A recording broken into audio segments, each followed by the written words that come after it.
Yan po yung kahalagahan bakit kailangan po tayo magpabautismo. Sa Gawa chapter 2 verse 38, basahin po natin. Sumagot si Pedro sa kanila. Ito naman po, sa Gawa chapter 2 verse 38, si Apostol Pedro naman po ang nagsasalita. Kausap niya maraming tao sa iba't ibang mga bansa. Kasi po may gathering, may pagpupulong-pulong na magaganap po sa yung Passover sa lugar po sa Jerusalem. At maraming mga foreigners, maraming mga galing ibang bansa na bibisita po sa lugar. At nakita po na ang pagkilos ng banal na Espiritu sa mga unang alagad, unang disipulo. At ito po, ang kausap po ni Apostol Pablo ay maraming mga tao sa iba't ibang lugar ng bansa. Iba't ibang bansa. Yan. Sumagot si Pedro sa kanila, magsisi ang bawat isa sa inyong mga kasalanan at magpabautismo sa pangalan ni Hesukristo at mapapatawad ang iyong mga kasalanan at matatanggap ninyo ang regalo ng Diyos na walang iba kundi ang banal na Espiritu.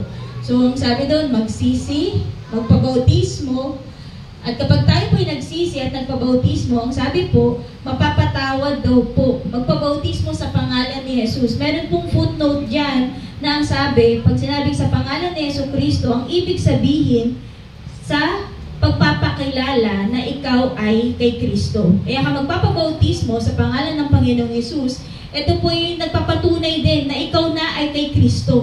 Ang buhay mo na, itinalaga mo na sa Panginoong Yesus. Kaya po yung, kung maalala niyo po yung panalangin kanina, tinatanggap kita sa aking buhay bilang aking Diyos, tagapagligtas, at hari ng aking buhay. Pumapayag ka na. Tinatanggap mo na siya na, Panginoon, ito ang buhay ko, isinusuko ko sa iyo. Kung ano po ang kalooban ninyo, yun na po ang maganap sa aking buhay. Ayaw niyo po ng kasalanan, ayaw niyo, inilinis niyo po ako sa aking gali, sa isip at pamumuhay. Yun po yung trabaho ng banal na Espiritu na gustong tanggapin din ng Diyos natin. Tatanggapin natin ang kanyang anak bilang ating Panginoon at tagapagligtas. Ngayon naman, ibibigay din ang banal na Espiritu na ang trabaho ng banal na Espiritu sa ating buhay para gawin tayong mga anak ng Diyos. Kasi ang sino man daw pong tumanggap, sumampalataya sa Panginoong Yesus ay binigyan daw po ng karapatan maging. Pag sinabing maging, ano po ibig sabihin nun? Maging, hindi pa. Hindi ka pa anak ng Diyos, magiging pa lang. So, ang trabaho po ng banal na Espiritu, kaya kailangan po tanggapin po natin ang banal na Espiritu kasi po, siya po yung tatrabaho para maging anak po tayo ng Diyos. Katulad po ng Panginoong Yesus sa pamumuhay, sa katuwiran, sa kabanalan, at pag-uugali. So, sabi po, no, basahin lang po natin yung pinaka-konteksto nitong Gawa chapter 2:38. Start po natin sa verse 36, Gawa chapter 2:36 to 39 lang naman po ito. Ang kausap po ulit niya po sa Pedro dito, mga tao. Sabi niya, kaya dapat talagang malaman ng lahat ng Israelita na itong si Jesus na ipinapako niyo sa krus, ang siyang pinili ng Diyos na maging Panginoon at Kristo. Ang mga Israelita po kasi, nabanggit naman po ni Pastor Zeus kanina, nangaral sa bayang Israel at pakita ng mga himala, gumawa po talaga ng mabuti sa kanyang bayan. Pero, itong bayan niya, sila pa yung sumigaw, ipako siya sa krus, ipako siya sa krus. Sa ministry po, yung sa mga ministeryo na ginawa po ng Panginoong Yesus, wala po siyang ginawa kundi kabutihan. At marami pong mga tao ang sumampalataya po sa Kanya. Sa chapter 2, ng John, mababasa po natin doon sa bandang huli. Sabi po doon, marami po ang sumampalataya sa Panginoong Yesus dahil sa kanyang mga himala. Pero sabi po doon, hindi po naniwala ang Panginoong Yesus sa pananampalataya ng mga tao dahil ang nilapit lang po nila yung himala eh. Pero yung paniwalaan ng Panginoong Yesus, siya ay ang Panginoon na isinugo ng Diyos Ama para maging tagapagligtas nila at Panginoon. Ibig sabihin ng Panginoon, siya po dapat yung master na susunod sa ating buhay. Ang kasalanan po, yung binanggit ko po kanina, no, pagsisihan niyo yung kasalanan, yun yung sabi ni Pedro sa mga kausap niya. Ang kasalanan po nila, ayaw po nilang paniwalaan ang Panginoong Yesus bilang Panginoon at Kristo. Pag sinabi pong Kristo, tagapagligtas. So marami po sa atin, kahit hindi po Israelita, kahit mga mahal po natin sa buhay, ayaw maniwala na ang Panginoong Yesus ay Diyos, ang Panginoong Yesus ay tagapagligtas. Marami pa rin po na ayaw tanggapin at paniwalaan si Jesus Christ. And then sa verse 37, nang marinig iyon ng mga tao, tumagos ito sa kanilang puso. Kaya nagtanong sila kay Pedro at sa kanyang kasamang mga apostol, mga kapatid, ano ang dapat naming gawin? So dahil po sa pangangaral ni Apostol Pedro sa kanila, pag binasa niyo po yung buong Gawa chapter 2, ang haba po ng preaching ni Peter kung paano nila itinakwil ang Panginoong Jesucristo. Talagang pag napakinggan mo yun at iisa ka sa mga tao na sumisigaw na pako siya sa krus. Mama, palayain na lang itong kriminal, siya na lang yung ipako. Kumbaga, maano ka talaga, ito pala, siya pala ay Diyos, siya pala ay Panginoon. Tapos pinapako ko sa krus, ang buti-buti nito sa akin. Ako pa yung, kung sila nakarinig na, sabi dyan, nabagabag.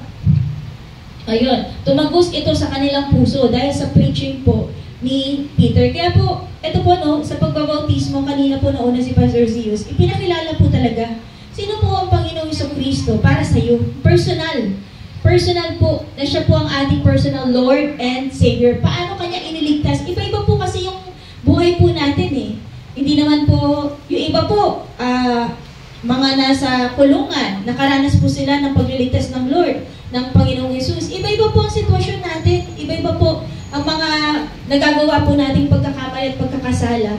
At yung kaligtasan ay pinagkaloob sa atin ng Panginoong Jesucristo, iba-iba rin po yung ating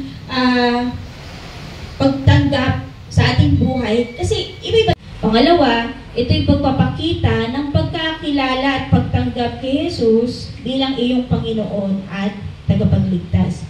So sana po ma-note po natin yan para alam po natin bakit ka magpapabautismo ngayong araw o ngayong umaga po na ito. Next po, sabi po sa Lucas chapter 3, 2-3. Ito naman po, sige, basahin ko na. Nung sina Anas at Caiphas, ang mga pinakapunong pari ng mga Hudyo, si Juan na anak ni Zacarias ay nakatira sa ilang. So dito, hindi talaga siya nababasa. Kasi malinaw po sa salita ng Diyos, kalooban po ng Diyos na magpabautismo po ang bawat isa. Kalooban po ng Diyos na ang bawat isa po ay magsisi at tumalikod sa ating pagkakasala. Nang sa ganun, mapatawad daw po ang ating mga kasalanan.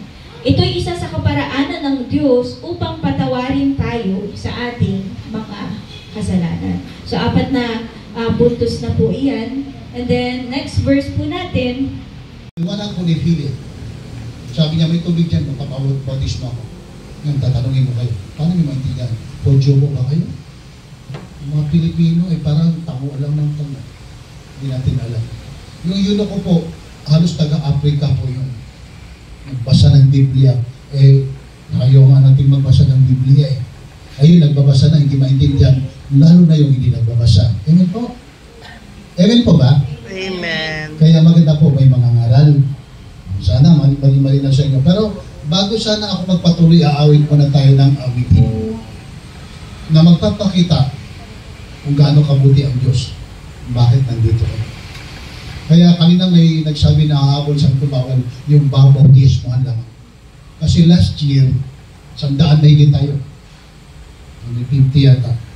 Ngayon sabi ko yung baptismohan lamang. Tapos kung ayaw yung magpabautismo, okay lang. Ang problema. Hindi po kayo aalisan ng religion sa inyo po yan. Ang importante lang, masunod po natin ang nararapat. Sabi ng Panginoon, Juan, gawin mo sapagat iyan ang kalooban ng Diyos. At iyan ang matuwid. Bautismohan mo ako, sabi ng Panginoon Jesus. Ngayon, saan tayong religion pupunta? Para matutunan natin ang tao.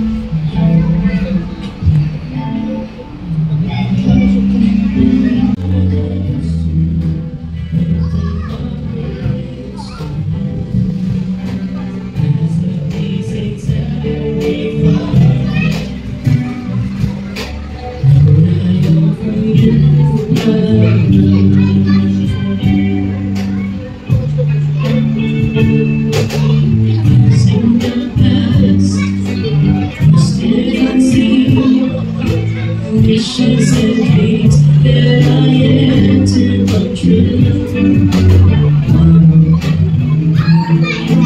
All of my prayers and dreams lead to you. I open my life to you. Everything I do. Music for you.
Thank you.